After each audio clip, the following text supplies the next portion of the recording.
किसानों के बल्ले बल्ले सरकार गेहूं की बढ़ाई एसएसपी। यह है नया रेट। गेहूं की सरकारी खरीदारी 1 अप्रैल से शुरू हो गई है। सरकार ने किसानों का गेहूं खरीदने के लिए न्यूनतम मूल्य 150 रुपए बढ़ाकर 2425 रुपए कर दिया है। खुले बाजार में गेहूं के भाव फसल आने के साथ ही गिरते जा रहे हैं। ऐसी स्थिति में किसानों का रुझान अपना गेहूं मंडी में लाकर बेचने की तरफ बढ़ रहा है। दैनिक वेतन भोगी कर्मियों की न्यूनतम वेतन में अप्रैल से वेतन वृद्धि का नोटिफिकेशन जारी हो गया है। श्रम आयुक्त द्वारा जारी नोटिफिकेशन में अप्रैल 2025 से 30 सितंबर 2025 तक का परिवर्तनशील महंगाई भत्ता भी देने का जिक्र किया गया है। इससे प्रदेश की मिलों, कारखानों, सार्वजनिक उपक्रमों, बिजली कंपनियों में दैनिक वेतन पर कार्यरत लगभग 20 लाख कर्मचारियों को फायदा होगा। भारत के सबसे बड़ा टेलीकॉम ऑपरेटर रिलायंस जियो ने अपने जियो अनलिमिटेड ऑफर की उपलब्धता को 15 अप्रैल 2025 तक बढ़ा दिया है। इस ऑफर की घोषणा मार्च 2025 के बीच में की गई थी और ये मूल रूप से 31 मार्च 2025 तक वैलिड था। रिलायंस जियो के ग्राहक जो 299 रुपए या उससे ज्यादा के प्रीपेड प्लान से रिचार्ज करते हैं, उन्हें अब 90 दिन के लिए जियो हॉटस्टार मोबाइल का फ्री सब्सक्रिप्शन मिल रहा है। फिल्म क्रिटिक्स ऑडियंस की तरफ से सिकंदर को अच्छा रिएक्शन नहीं मिल रहा है। उम्मीदें थी कि गजनी डायरेक्टर AR मुरुगदास अपने डायरेक्शन और सलमान के स्टारडम से कमाल कर देंगे, लेकिन थिएटर से बाहर निकल रही ऑडियंस फिल्म में एक्टर्स की परफॉर्मेंस और कहानी से निराश है। इसलिए ईद के बाद फिल्म की कमाई में गिरावट आ गई है। ईद की छुट्टी के बाद यानी मंगलवार को फिल्म ने 20 करोड़ भी नहीं कमाए।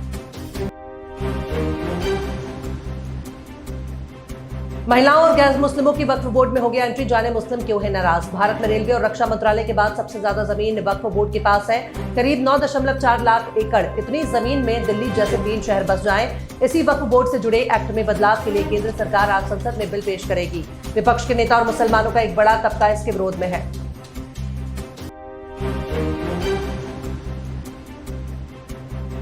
अमेरिका के राष्ट्रपति डोनाल्ड ट्रंप ने नए टैरिफ का ऐलान कर दिया है। अब उनका मानना है कि यह फैसला अमेरिका और इसकी जनता की भलाई के लिए लिया गया है। यहां तक कि नाम भी मुक्ति दिवस रखा गया। अब सवाल है कि ट्रंप के टैरिफ की लिस्ट में ऐसे भी कई देश शामिल हैं जिन पर लगे टैरिफ दरें सीधा अमेरिकी नागरिक को ही प्रभावित कर सकती हैं। इनमें चीन का नाम भी शामिल है।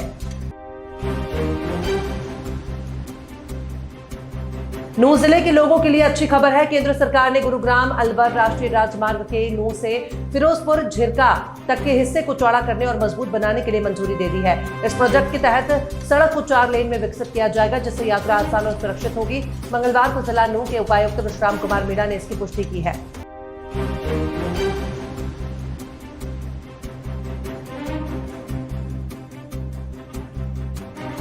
योगी सरकार ने राज्य के सभी 76 जिलों को बड़ा तोहफा दिया है। योगी सरकार ने सरकारी एम्बुलेंस बेड़े में 2554 नई एम्बुलेंस शामिल की गई। इसके साथ ही संचारी रोग नियंत्रण अभियान की भी शुरुआत की गई है।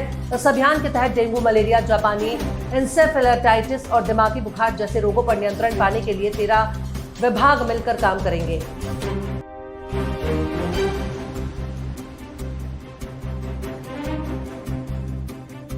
एमपी के भोपाल शहर में लोगों को बड़ी राहत मिलने वाली है। जानकारी के लिए बता दें कि पीडब्ल्यूडी ने अपने बजट में नगर निगम के वार्डों की अंदरूनी सड़क को भी शामिल किया है।